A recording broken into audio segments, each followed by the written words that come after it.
Dans cette coupelle, des verres de farine, dans celle d'à côté, des grillons.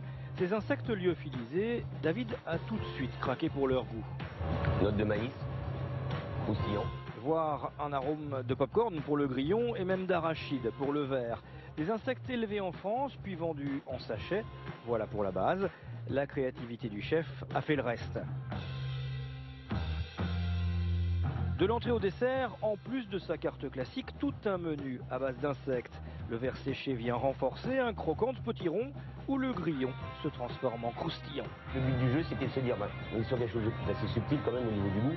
C'était comment je peux amplifier, comment je peux tourner autour de ça. On n'est pas sur des plats compliqués techniquement, on n'est pas sur du moléculaire, on n'est sur rien de tout ça. On est juste sur des accords de goût. En Afrique ou en Asie, cuisiner les insectes, ça s'est toujours fait. En France, il est le premier chef étoilé à s'y risquer. Alors, nous poursuivons avec le crémeux de maïs, foie gras poêlé, croustillant de grillons au sarrasin. Il est servi depuis une semaine. Les clients apprécient.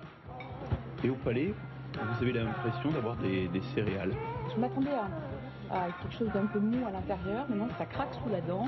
Et ça a du goût. Et ça fonctionne aussi pour le sucré, comme avec ces grillons figés dans une glace au whisky.